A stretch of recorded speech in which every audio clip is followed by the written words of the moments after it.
Hello, everybody. Welcome to the Killer Author Club. We are so excited to be with you here tonight. We have Mary Kubica in the house, and she's going to be talking about her newest thrill fest, Just the Nicest Couple. And we will get right into it right after this. Thought you really loved me, guess I was wrong. Thought you'd never leave me, guess I was dumb. Waited like forever to be your plus one, but I guess you were done. Yeah, so welcome everyone, and people are coming in by the droves here. So we're so excited that you're here with us to visit with Killer Mary Kubica. And since you're all showing up, make sure you drop your comments into the comment box. Let us know you're here. And if you aren't on the Killer Author Clubhouse, please join us. We have the public group there where anybody can join, but if you're a diehard killer, then you join us in the Killer Clubhouse where we have benefits, where you can win swag every time we have a Killer Author Club episode. We also have a book club, and we have our next book club coming soon, and we'll be Watch Out for Her with Samantha Bailey, and we'll talk more about that a little bit later. So make sure you get your copy, because Samantha will be here to answer all your questions in February. We also have a YouTube channel, and Kara, how many we are roaring up the charts, I think, Heather. When I looked last, I think we had 213 subscribers. Yay. Yes. We love you, Facebook watchers. Yes. We have so many Facebook watchers. We love you. Yes. So you can just hop over to YouTube, give it a little subscribe, and then come right back to Facebook. Exactly. Yes. And ladies, this is super cool. So a quick shout out to the Cedar Falls Public Library in Iowa. They have created a new thriller meetup group where they are watching the Killer Author Club. They have made their mocktails. They meet up first, talk about the thrillers they've been reading. They have mocktails, and then they're watching the show. So I believe they're here with us now. So hi, Cedar Falls. Thank you for being here. And Mary, they specifically wanted to be here for your episode.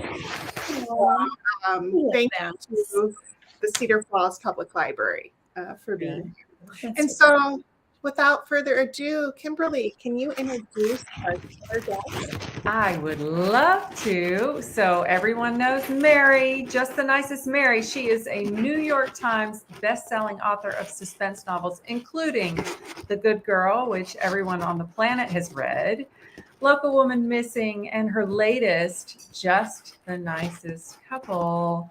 Her books have been translated into over 30 languages and have sold over 2 million copies worldwide. She's been described as a hell of a storyteller from Kirkus and a writer of Vice-like Control. That was the Chicago Tribune. And her novels have been praised as hypnotic, that was People, and thrilling and illuminating, according to the LA Times. She lives outside of Chicago with her husband and children. So, Mary, will you give us your quick little elevator speech? Tell us what Just the Nicest Couple is about for those who have not read it yet. Yeah, I would love to. And first of all, I just want to say how excited I am to be here talking to all of you. So thank you for having me on the show. And thanks to everybody that is joining us tonight. Just the Nicest Couple is the story of two different couples who may or may not be nice. That's up for you to decide. So first of all, we meet Lily and Christian, and they're just kind of like a perfect couple. They're happily married, very much in love. Lily is expecting their first child, so they're about to start their family, and they're in a good place. And then we meet Nina and Jake, and they are not in a good place. They're just constantly fighting. There's a lot of tension, a lot of animosity in their marriage. Jake works as a neurosurgeon, so super long, stressful hours. And, even when he is home, his mind's kind of always at work. And Nina works as a teacher. She's also taking care of her mother, who's getting older and is having some health issues, one of which is that she's going blind. And so that kind of causes some tension in the marriage too, because Jake feels sort of resentful every time that Nina's with her mother. So there's just a lot of conflict there. And then Jake one night doesn't come home from work. And Nina's sure he's just gone somewhere like a hotel or a friend's house to blow off steam and that he'll be back. But then a couple days pass, he doesn't come back, and things happen in there that make Nina think something's actually happened to him. Meanwhile, the other woman, Lily, knows that she was the last to see him before he went missing. So she tells her own husband, Christian, what happens, and the two of them decide that they will do anything to keep the truth from coming out. So it's a bit of a cat and mouse game. We have this one woman who's desperate to find her missing husband, and another couple who will do anything to stop that from happening. Loved it. It's so good. I read it in like 2 days. And I just want to say before we go any further, look who's here. Erica's here. So she's editor of 2 people of the 4 people on your screen. Hi, Erica. Thanks for stopping in. Yeah, So we're going to come back in a minute and talk about the book, because I know we have lots of questions, and everybody pop your questions into the comments. We'll be getting to those too. But first, let's settle in with our cocktail. Kara, would you like to tell everybody what the killer cocktail is tonight? Yeah, so Mary has selected just the nicest white wine spritzer. I love that. And typically, that's what I would be having right now. Mary, can you tell us why you picked that for tonight? Yeah, so I thought that the white wine spritzer was perfect because Nina, especially, in the early chapters of the book when Jake isn't home, and she thinks that he's angry and just not coming home, she's quite partial to her white wine. So so I thought that was quite fitting for this book. Yeah, I love it. Just watered down a little bit for tonight. That's right. Very nice. I'm exactly having a green tea because I have a cold, but everyone else, what do you guys have tonight? I've got I have wine. tea too. It is dry-ish January. I haven't been very, very good, but tonight I'm drinking tea. Well, cheers to you, Mary, and on another amazing book. So congratulations to you. We're happy you're here. Mm-hmm. All right, Heather, you are up next. Yes. So we have our killer question, but first, Sally Hepworth, New York Times bestselling author of The Younger Wives, says, "Just the Nicest Couple is Mary Kubica at her twisty, mysterious best. Every character brims with secrets. Every page holds a surprise. It's entirely unputdownable, and everything a reader is looking for in their next read." So now we all want to know your answer to the killer question, which is, Mary, when do you kill? So I like to kill very early in the morning, right when I've woken up. I'm a early morning writer. Wake up first thing in the morning, get that coffee going, and write at it. So that's usually like I started out of necessity when my kids were really young, and that was like 5 to 7 a.m. was the only time in the day that I had to write. But I found that I just loved writing at that time of day. They're much older now, and they're in high school, and they're gone for a big chunk of the day. But I'm still up really early writing. It's just, I don't know why, but for some reason that my thoughts just seem the most clear at that time of day. So that is my preferred time to kill. Do you do like the 5 a.m. Writers Club? Do you officially like go on Twitter and? So I mean, every now and then, but I really try to not, go on social media and really not do anything else during that time, just because I know that it's really my best writing time, and I don't want to get distracted with social media and email and other things, which is so easy to do. But I try really to save that time for writing. It's your sacred time. It is. Yeah, because I think that once everybody is up and, there's laundry to do and things like that, then I just find that I can always come up with excuses why I should be doing something other than writing. So I definitely like to keep those early morning hours really sacred. It's harder to kill when there are distractions, I find. It's so true. It's much easier to kill when everything's calm. Yeah. Very true. So we know we all know an it couple, the couple that's perfect. Everybody thinks they have it all together, but we, never know what goes on behind closed doors. So what made you decide to write about a perfect couple? And then Yeah, things. well, I think that it's kind of just a facade, we don't know what goes on behind closed doors. And I think, whether it's spouses, families, friendships, whatever it is, I think that you don't necessarily know what is going on in a person's minds. And, I think just like on the most simple form, sometimes you ask, somebody, how's their day going? And they say fine, but they're having like this terrible day. And, they're only willing to share so much about it with you. And I think that is so true of anything, to some extent. It's like we're all an unreliable narrator. And so that's just one of those things that I like to explore in a lot of my books. And, with this book, Christian and Lily really do come across as the perfect couple, but then they get into this situation and, their backs are really up against a wall. And Christian is so desperate to protect his wife and his unborn child that he starts to do things, he never would have imagined himself doing. Yeah, I love it. And this book actually had a different title first, right? It did. Yeah. It was called Don't Wait Up, which it was, like on just some retailers' websites. It's Don't Wait Up. I was on social media talking about my new book, Don't Wait Up. And when you read it, there are a couple of mentions of Don't Wait Up within the book itself. And then it was a little bit later in the process, we decided to revisit the title. And I love Just the Nicest Couple. It was Me too. It's so variation perfect. of it. I know. And I think some variation of it was in our initial list of titles, but it's just one of those ironic titles, that makes you wonder, like, are they really a nice couple? Or since we have two couples here, is one of them a nice couple, or is nobody nice? Yeah. No, I think it perfectly fits the story. Especially the deeper you get into the story, the more you're like, oh, this is perfect. Okay, I have a question from the audience. Mary's really good at making me want a character I like to get away with doing something bad. Makes me feel guilty for rooting for them. I picked the wrong one, but that's a great comment. Sorry. Okay, so there you go. That's a great comment, and that wasn't the question. Okay.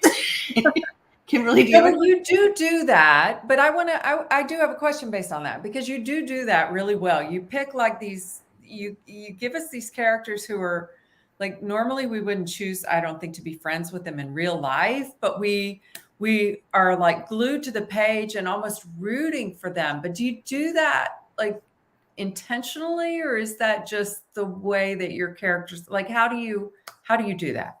Yeah, I think that when I set out to write a character, I know that the readers aren't necessarily going to like them.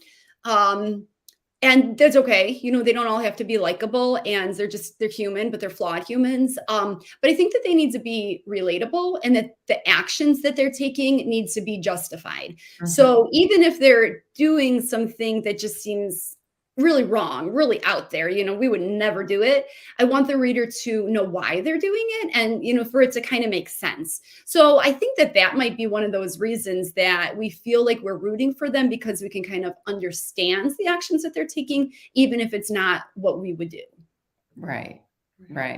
Yeah, that totally makes sense. And you do it, I mean, you're a pantser, right? So we talk about this a lot, pantser versus plotters, and plotters like know the whole story going in, and you're the opposite end.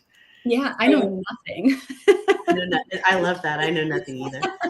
You just know you're like where the story starts, and then you just go from there. Yeah, I have my starting point, which is usually, just kind of like a problem that needs to be solved. And with this book, I kind of liked the idea of a missing husband, just because there are so many missing women stories. I've written books about missing women myself, but I just thought I wanted to see what it was like if it was a man that went missing. Is the story essentially the same, or is it different?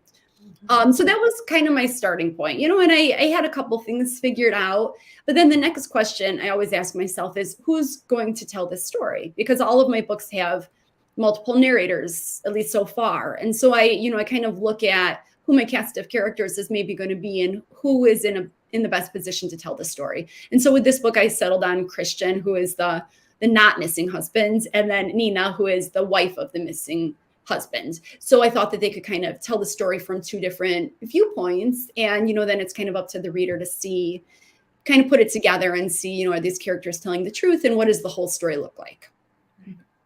And then I think we've talked about this before, but you tend to write like one character all the way through. Yeah. And tell us more about that. Yeah, I do. So it was one of those things that I started when I was writing my first book, The Good Girl. And with that, it was just out of necessity. There were 3 different narrators, and the time frame was not linear. So there were some chapters that were labeled before and some that were after. And I found that I was just really struggling to keep up when I was going chapter by chapter. And so, you know, I decided to break it apart and just focus on, you know, one narrator in the before and write all of that. And then, you know, one narrator in the after and write all that. So I could just get in that character's head at that point in time. And so it was, you know, just out of necessity, but I found that I loved writing like that. And so I have done that for every single book that I've written.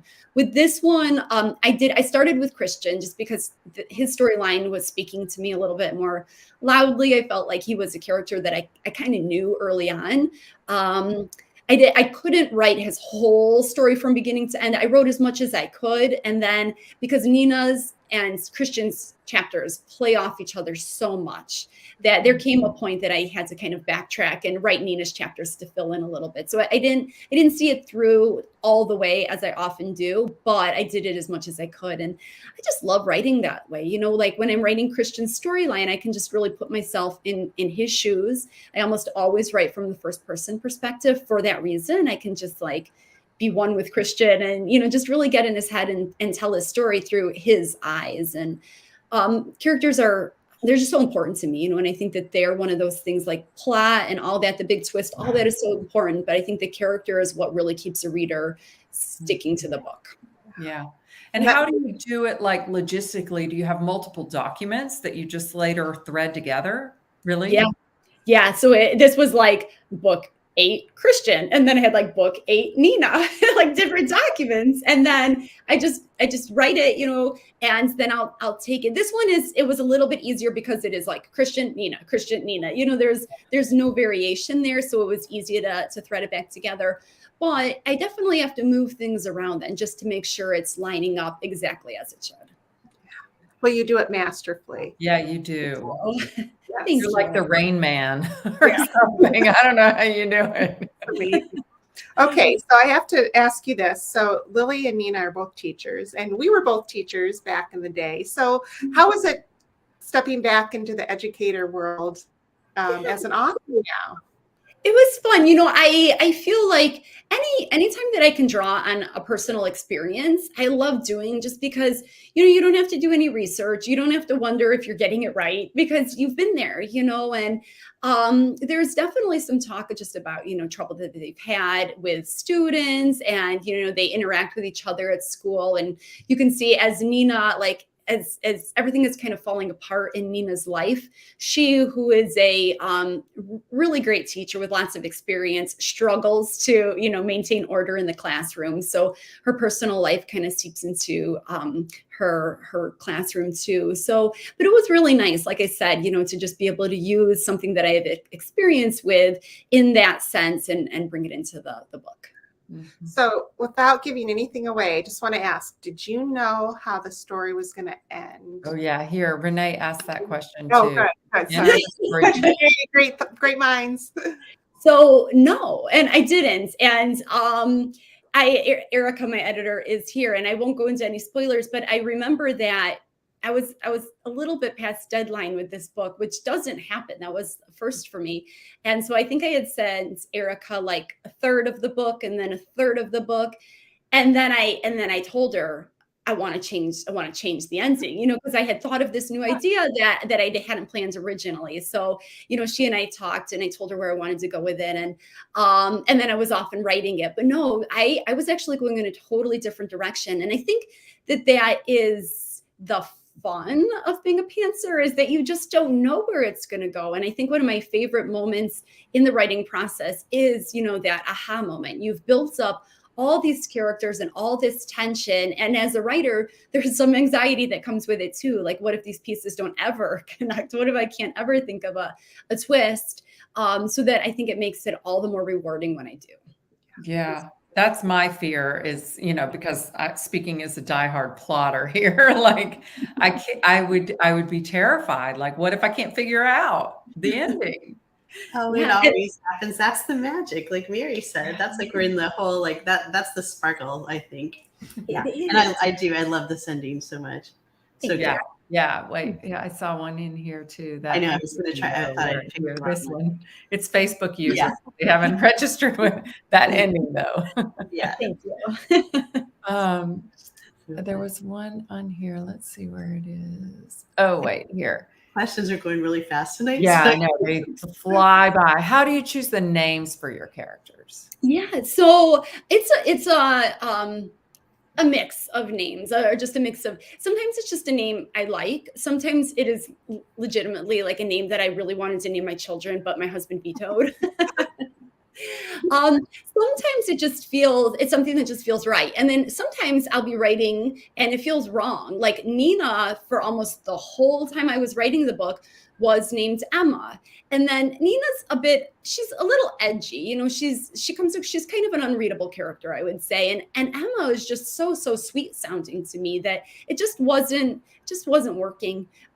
She just wasn't an Emma to me. I could just kind of feel like something's wrong. And so at some point in the writing process, I kind of had to step back and think of another name for her that just felt like it would fit a little. We have a Nina here. That felt like it would fit a little bit more, and Nina was it. So sometimes though, I like in The Good Girl, there's a man named Colin Thatcher, and I had no idea when I wrote the book that there is a serial killer in Canada named Colin Thatcher. Oh, seriously? Many readers have informed me of that. And then the other funny thing that happened name-wise was in my last book, Look What Went Missing, there is a doctor, an OBGYN, and he's not a very likable character. And the book is set in a town very close to mine. I never call it that, but anybody that's from the area knows that that's what it is. So there was a local book club that actually did a scavenger hunt when they read the book, which was so cool. I thought they went and they visited all the different locations in the book and took pictures there.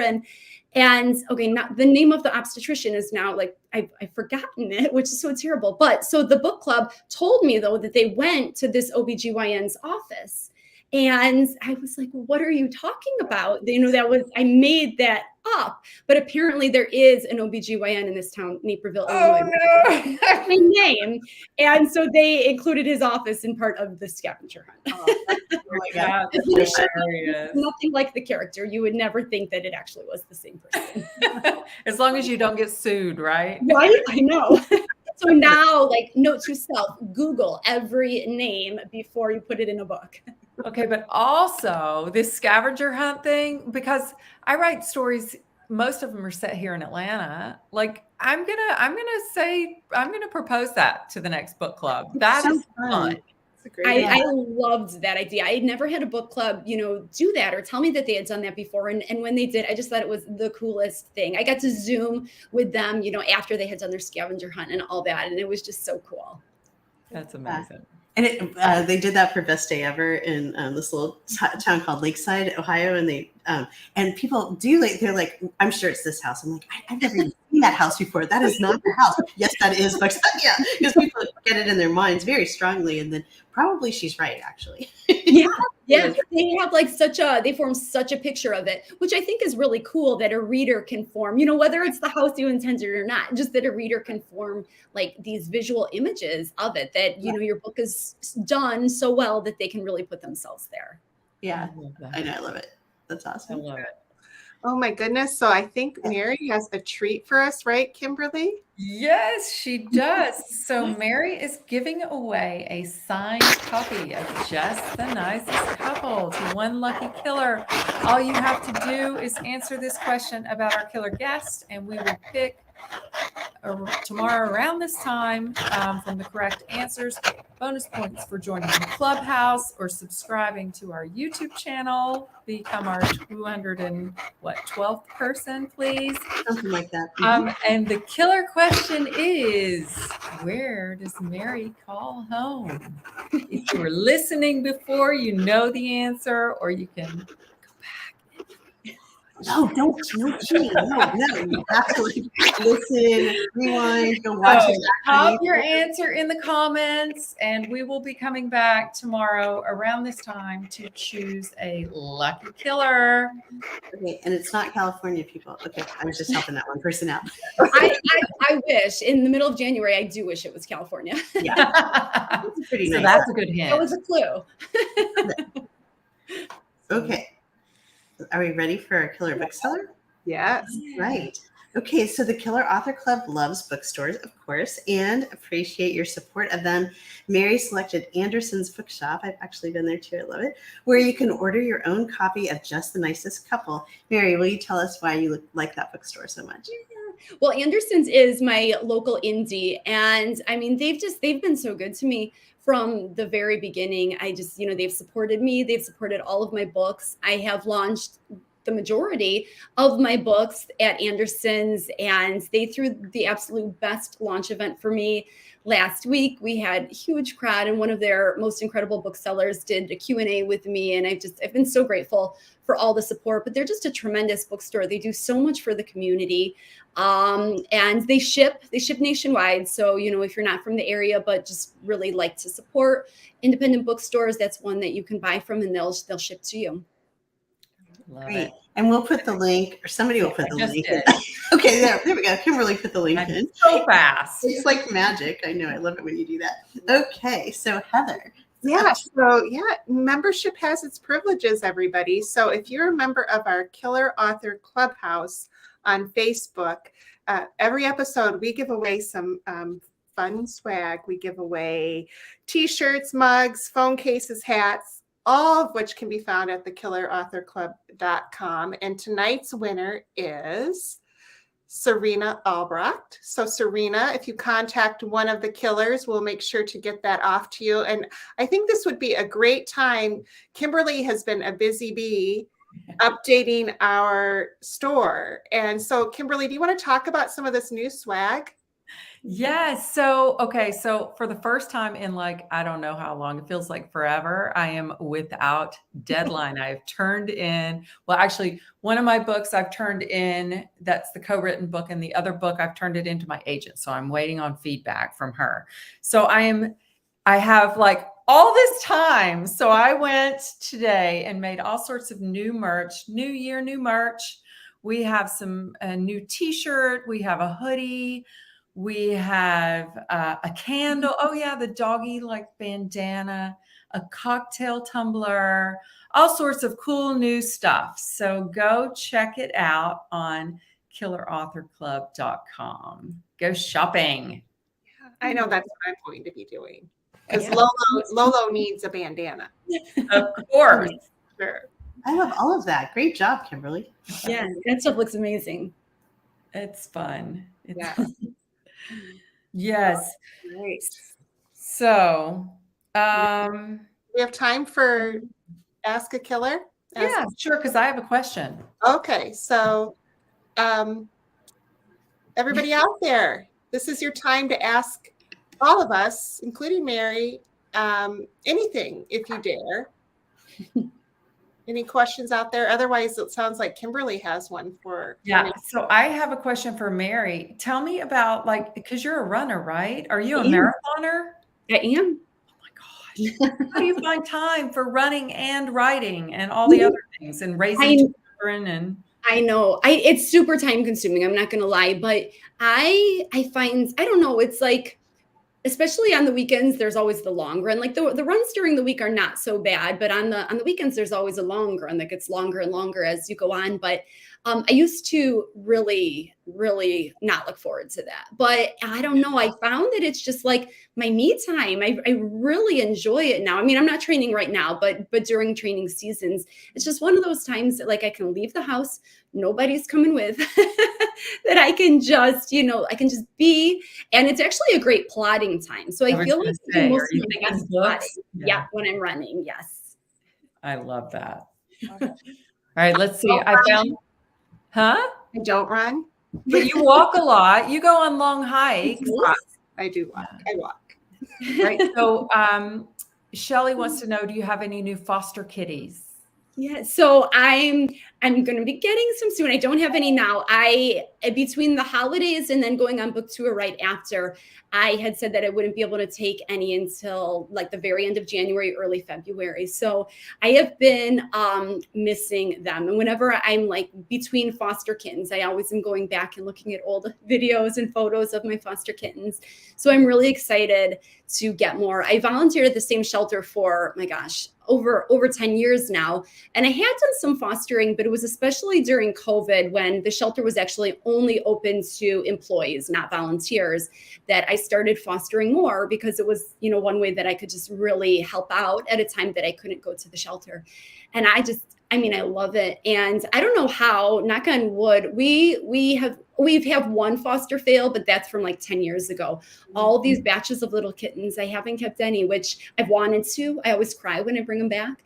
But I always tell myself, if I keep bringing them back, then I can get more kittens. So great. Yeah, because that must be hard to give them away. It's so hard. But then I feel like when they're little kittens, kittens get adopted so fast. They don't need me. The one foster fail that we have, she was like 9 years old at the time. She was not doing great health wise. She needed me, which was the reason that we kept her. So it's a good reminder. Yeah, I love it. Okay, wait, here's one more question. Wait, here. Oh, wait, no, sorry, this one. Do any of you have do not finish books, like books in the drawer that will never see the light of day or half finished? Yeah, I do. I have, before, gosh, I think it was after Pretty Baby and Don't You Cry. Between my second and third books, I wrote an entire book that is stashed away like in a closet. I think I did print it out and I stashed it away, and that one will never see the light of day. But then before I wrote Just the Nicest Couple, I had a whole lot of false starts. So I have like 20 or 30,000 words, of a manuscript that got shelved. And that happened like 2 or 3 times before I really started writing Just the Nicest Couple. So, but they're never, I keep it all, and every now and then I'll think, even if it's just like a paragraph or a sentence or, description of something that I think would fit in a new manuscript, I'll use it, so I feel like it's all valuable, even if as a book, it'll never see the light of day. Yeah. What about you two? I have rewritten a lot of my books. I've always kept with the same, I guess, theme, but I think Erica can attest to this. I've rewritten a lot of it to fix it up, to make it better, to expand, completely different directions I've taken it. So I guess in a way I have. It's just I didn't finish the book I thought I was going to write, and I ended up taking it in a different direction. You reject it. Yeah. Yeah. What about you, Kara? Well, you know what? I usually finish, even if they don't ever see the light of day, I usually finish them. And then my agent will go, "What is this?" I'm like, "Well, I don't know. It's not, I thought it was good." They're like, "No, it's not good. No." So I have like so many finished manuscripts that are finished, but then they haven't gone anywhere. So yeah. So mostly they're finished. I do have one. I was just looking over this way because on my desk, I have a folder of like work in progress things. So I have one that's about 2/3 of the way that I need to get back to. I forgot about that guy. And they actually liked him. That book.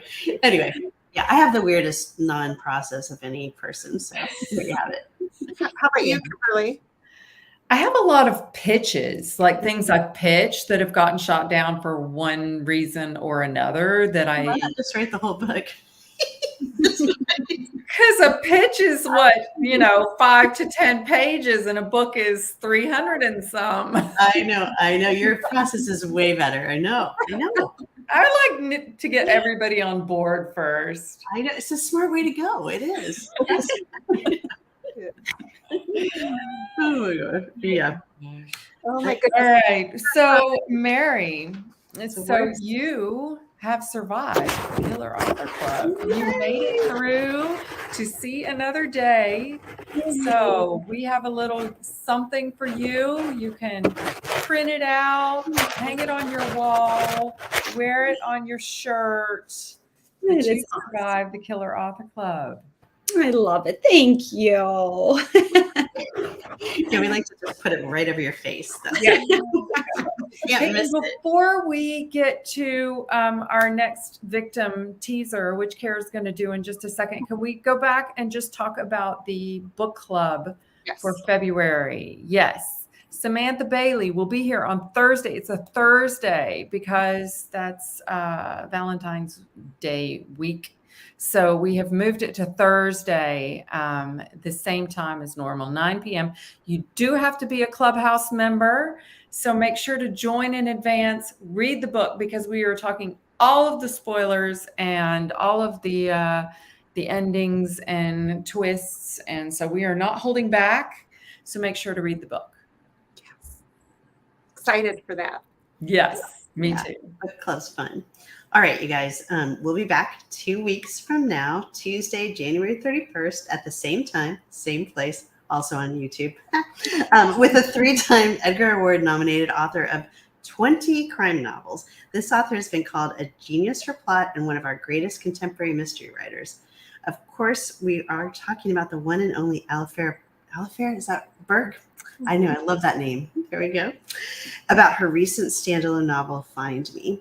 See you in 2 weeks, but in the meantime, follow us on Instagram and Facebook and Twitter and TikTok and YouTube, and go shopping all of our new swag on Killer Author Club, and go get Mary's book at Anderson's Bookshop. And I think that's it for tonight. Thank you, everybody. Thank you so much. Thanks, Yeah. Mary. Thank you for having me. This has been so much fun. I get tired.